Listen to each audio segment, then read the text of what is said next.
This is the time when the gods descended from heaven and co-inhabited the earth with mankind. Mel Gibson has revealed that he uncovered a version of Jesus that greater than, according to him, was hidden from the world for over 1,700 years. This isn't just speculation or conspiracy talk. Greater than, it's based on an actual manuscript kept in a remote Ethiopian monastery, a place so isolated it could only be accessed by rope. The text presents a depiction of Christ that is strikingly different from the one most people have been taught. Gibson claims that powerful figures in Western Christianity deliberately kept this version out of reach for generations. Now he's bringing this story to life in a major film project reportedly worth $100 million.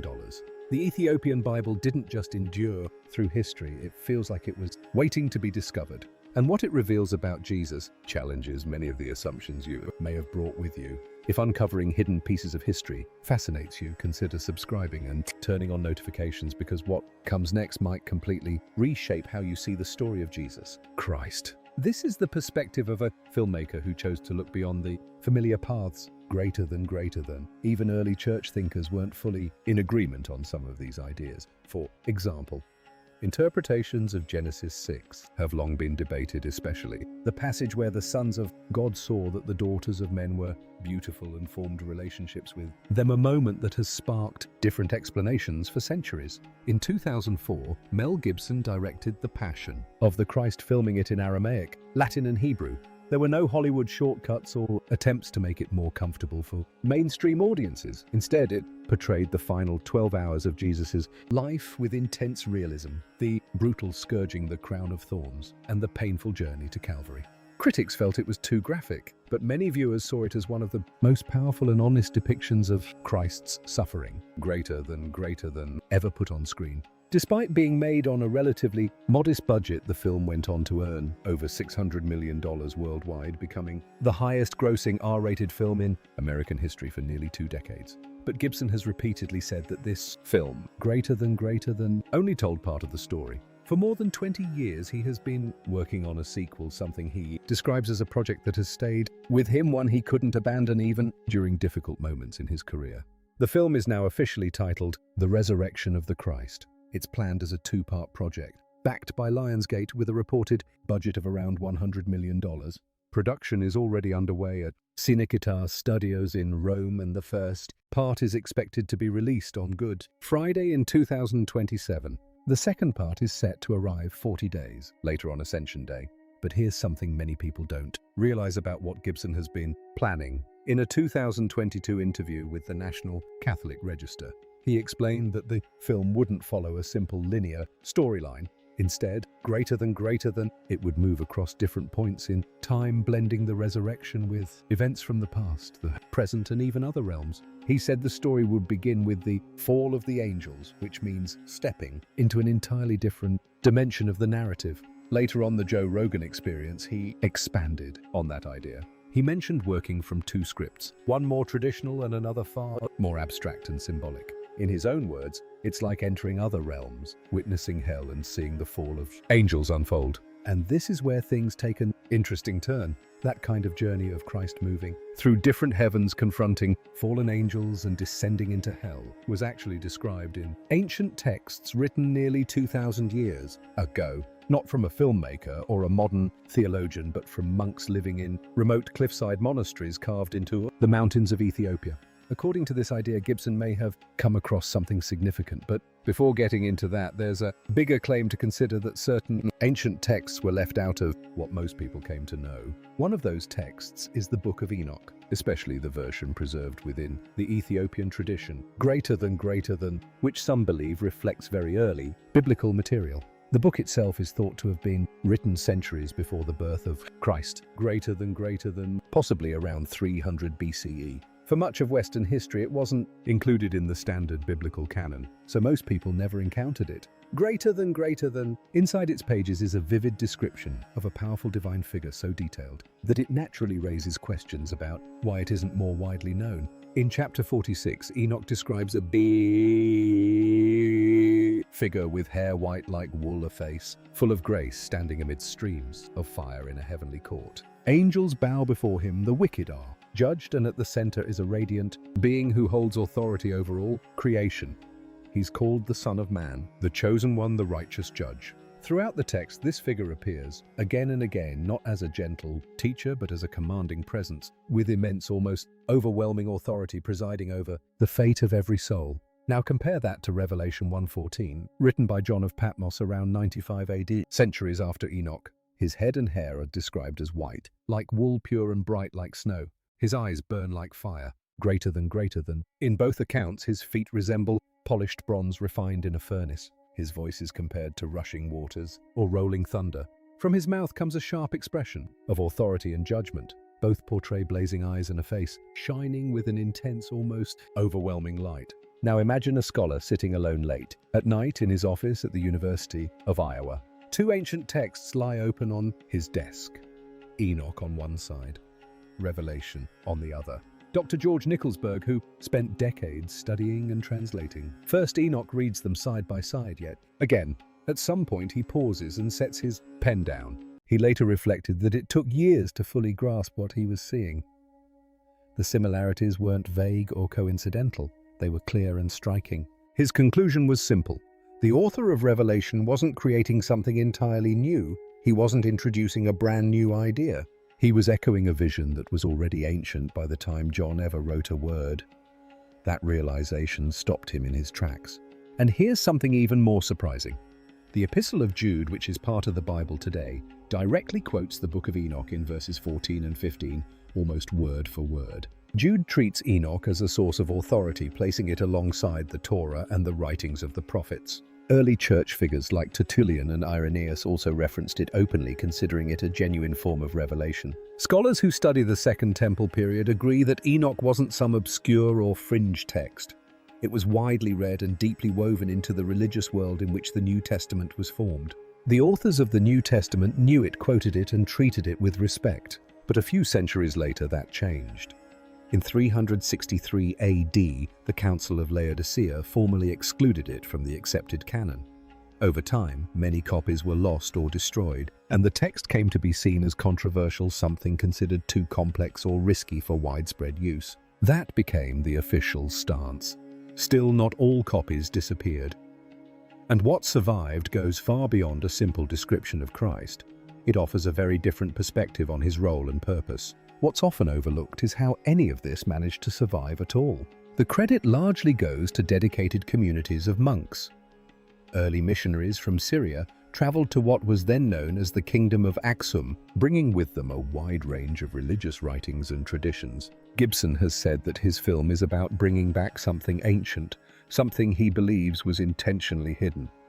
And in many ways, that idea lines up with history. The place where these texts were preserved is one of the most remote regions in the world, far from the reach of those who once tried to control or limit certain writings. The Ethiopian Orthodox Church traces its origins back to the 4th century during the reign of King Ezana of Aksum, making Ethiopia one of the oldest Christian nations on earth. Its scriptures were written and preserved in Ge'ez, an ancient sacred language that became a foundation for Christian literature long before Latin or Greek took prominence. When Islamic expansion spread across North Africa in the 7th century, Ethiopia remained largely isolated, a Christian stronghold surrounded by change. Cut off from major councils' official decrees and the upheavals affecting other regions, this isolation played a crucial role in preserving its traditions. High in the Tigray Mountains, monasteries carved into steep cliffs, reachable only by rope or by climbing, became sanctuaries for these texts. There, monks carefully copied manuscripts by hand, generation after generation, century after century. In dimly lit rooms illuminated by oil lamps, they created ink from natural minerals and plants, writing on parchment made from animal skins. Each manuscript required months of work, sometimes even years to complete. They continued this work because to them these weren't forbidden writings or dangerous ideas. They were preserving what they believed to be sacred truth exactly as it had been passed down through generations. There's powerful evidence of what they protected. Imagine a French art historian arriving at a remote mountain monastery, a place virtually unknown to the Western world. Jacques Mercier traveled to Ethiopia to study early Christian texts, but even he wasn't prepared for what he discovered. He later described the moment as overwhelming. In front of him were vivid, full-color illustrations of Christ's life preserved in remarkable condition for more than 1,500 years. Manuscripts that no outsider had closely examined in centuries. Among them were the Garima Gospels, which have been radiocarbon dated by a team at University of Oxford to somewhere between 330 and 660 AD. These are considered some of the oldest surviving illustrated Christian manuscripts anywhere in the world. The Ethiopian Bible itself contains as many as 88 books. Compare that to 66 in the Protestant Bible or 73 in the Catholic version. This isn't a minor difference. It includes entire texts like the Book of Enoch, the Book of Jubilees, the Ascension of Isaiah, and the Book of the Covenant. Complete writings that aren't found in most other biblical traditions.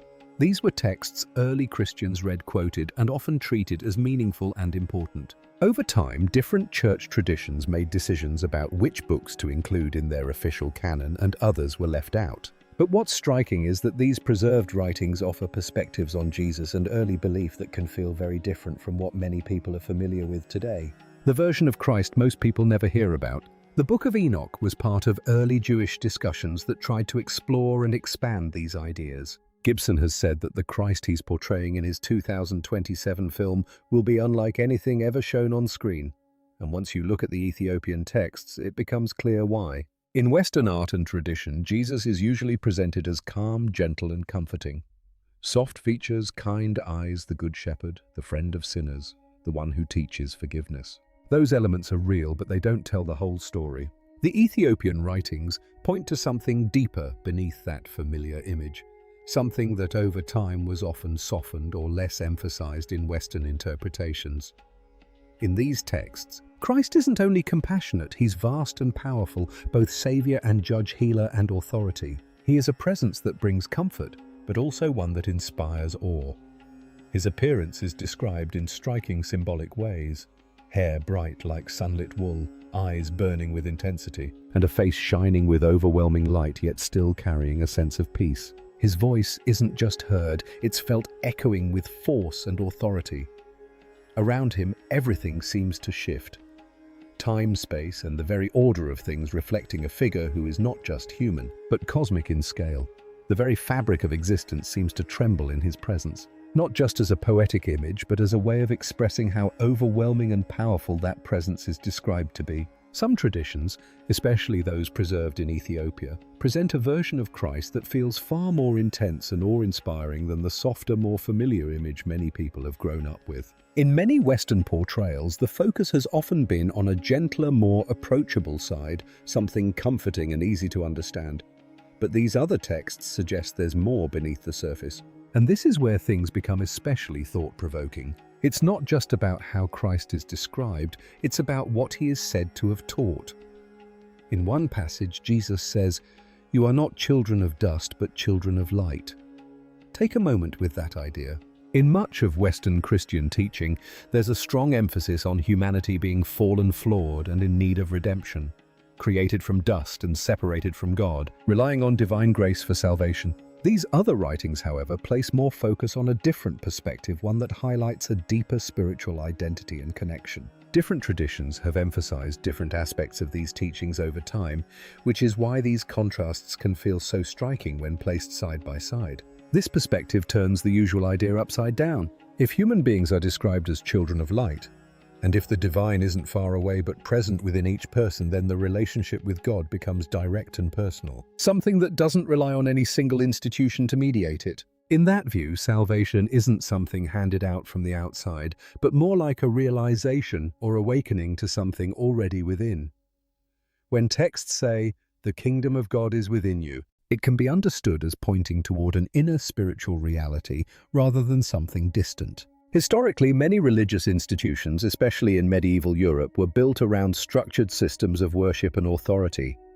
Practices like tithes, indulgences, and sacraments were part of how communities functioned both spiritually and socially. At the same time, these systems were based on a theological framework that emphasized the role of the church as a guide or intermediary between people and the divine. If you shift that framework toward a more direct personal connection with God, it naturally raises questions about how much mediation is actually needed. That doesn't erase the value many people find in religious institutions, but it does highlight a different way of understanding faith, one that's more inward and individual. Some Ethiopian texts also include passages that read like warnings about the future, suggesting that people might one day create their own images or ideas of the divine and focus on those instead of seeking deeper truth. During periods like the Renaissance, artists reimagined Christ in ways that reflected their own cultures, which shaped how generations came to visualize him. All of this shows how interpretations of spiritual ideas can evolve over time, sometimes emphasizing structure and tradition, and other times pointing people back toward a more personal, internal understanding. Over time, those images shaped by art and culture gradually replaced the more radiant cosmic vision of Christ found in some of the oldest writings. Centuries earlier, certain texts had already warned that people might begin creating their own versions of the divine. Whether you see that as prophecy or interpretation, it does echo what later happened as different traditions and artistic styles reshaped how Christ was portrayed. As Christianity developed, church leaders made decisions about which writings would be included in the official canon and which would not. Councils like the Council of Laodicea in 363 AD excluded works like the Book of Enoch, and texts such as the Ascension of Isaiah came to be labeled apocryphal. These choices helped shape the version of Scripture most widely known today. Still, not every copy disappeared. Some survived, especially in places like Ethiopia, where different traditions were preserved, and one of those texts in particular describes ideas that feel strikingly similar to what Gibson has hinted at for his film. When he spoke about showing Christ moving through other realms, witnessing the fall of angels, and descending into deeper spiritual dimensions, it closely resembles the journey described in the Ascension of Isaiah, a text written around the late 1st or early 2nd century, roughly the same era as parts of the New Testament. This writing presents a detailed vision of multiple levels of heaven, 7 in total. It's not just symbolic language, but a structured description of different realms, each with its own order, beings, and closeness to the divine. In the first heaven, angels are described as watching over the earth. In the second, celestial movements like stars and heavenly bodies are guided. By the third, Isaiah is shown paradise itself, including the tree of life. As the journey continues, the imagery becomes even more vivid. Gates of living fire surfaces that shine like starlight, and spaces that feel less like physical structures and more like pure energy. By the time he reaches the 6th heaven, the experience becomes overwhelming. The brilliance and presence of the beings there are described as almost too much for a human to endure. And yet even that level is portrayed as only a reflection of something far greater beyond. Then comes the 7th heaven, a realm described as so overwhelming that no created being could naturally exist there. In this vision, Isaiah encounters the Beloved One, a figure of immense radiance and authority preparing to enter human existence. This is where the account becomes especially striking. It doesn't describe Christ simply descending straight from heaven to earth. Instead, at each level, he intentionally conceals his true nature so the beings in those realms can perceive him. In the 6th heaven, he appears like one of its own. In the 5th, he takes on the form of that level, and so on. His brilliance seems to dim at each stage, not because his power is fading, but because he is choosing to hold it back. Step by step, he takes on limitation like something infinite, carefully compressing itself into a finite form. It's not portrayed as an accident or a fall, but as a deliberate act of self-restraint carried out with complete intention across different levels of existence. At every stage of this descent, he is choosing to become smaller, not out of necessity, but because the mission requires it. By the time he arrives in Bethlehem as a human child, even the lower angels see nothing unusual, just an ordinary infant. The idea is that the true nature within him remains hidden, recognized only by God the Father and the Spirit, while everything else sees only what appears on the surface. From this perspective, even the crucifixion takes on a different meaning. Instead of being seen only as a historical or symbolic event, it's described as something far more cosmic in scale. The one understood as the source of life itself experiences death, not as a metaphor but as a real event within that framework. And in that moment, it's as if the very foundation of existence pauses, creating a silence that reshapes everything.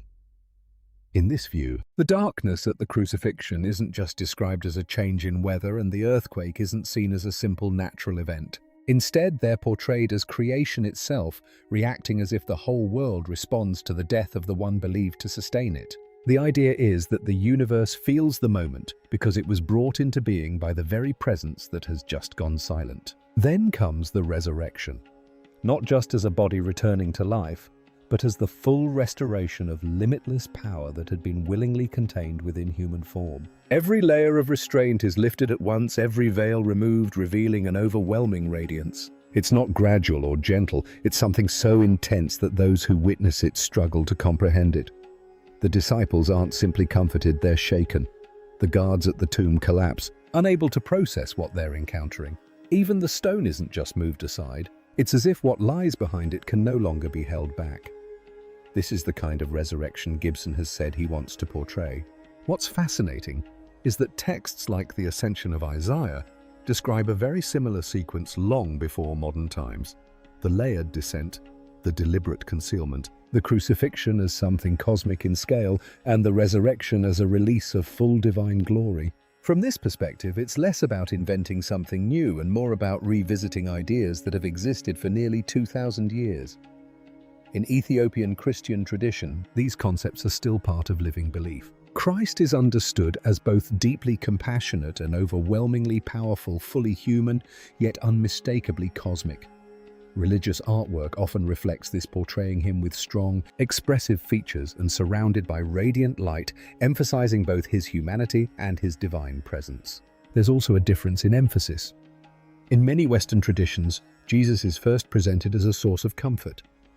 In the Ethiopian perspective, the initial response is often awe, recognizing the magnitude of who stands before you, followed by that sense of comfort. In these Ethiopian writings, Christ's miracles aren't seen simply as acts of kindness. They're understood as moments where the natural order is restored. When he calms a storm, it's as if nature itself responds to its source and becomes still. When he walks on water, the image suggests creation, recognizing him and supporting him. Healing the sick is portrayed as restoring what was broken back to its original design, and raising the dead is described as calling life back to where it belongs. Each miracle carries the same underlying message expressed in different ways. Creation responds to the one who brought it into being.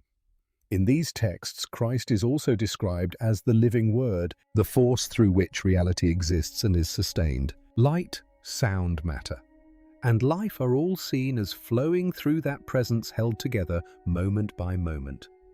It's an ancient idea written nearly 2,000 years ago that in some ways echoes modern discussions in physics about energy, frequency, and vibration. In that framework, if that sustaining word were ever removed, existence wouldn't slowly fall apart, it would simply stop. What's less known is how close some of these texts came to being lost.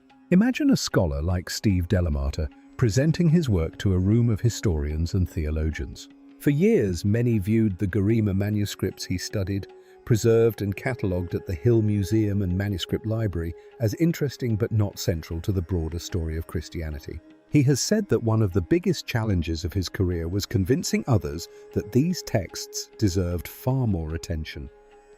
Today, ongoing research and digitization efforts are starting to support that view. Manuscripts like the Garima Gospels show a highly developed tradition of art and scholarship in the Kingdom of Aksum, one that rivals anything produced elsewhere during that time. As a result, historians are beginning to reconsider where some of the most advanced Christian traditions may have developed during the first millennium. Increasingly, attention is turning toward those remote monasteries where generations of monks carefully preserved these works.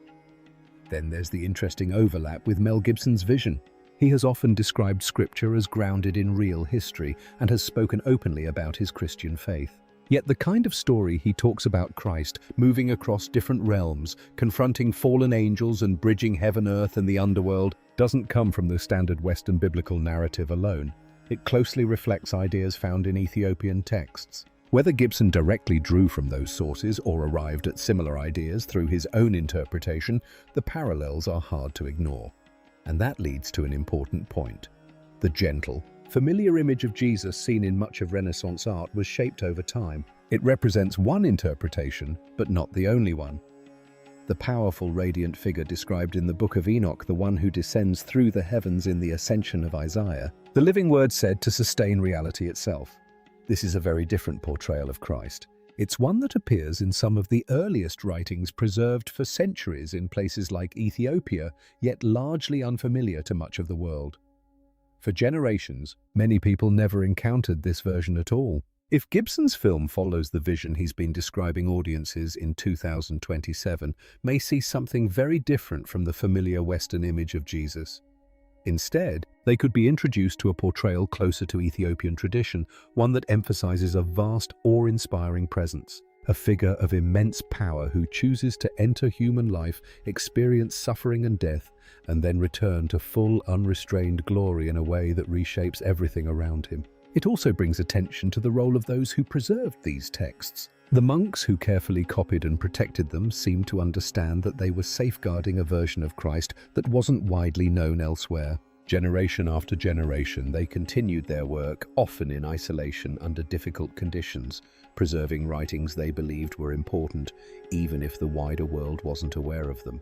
They worked by firelight with simple tools, creating manuscripts for readers they would never meet in a future they could barely imagine.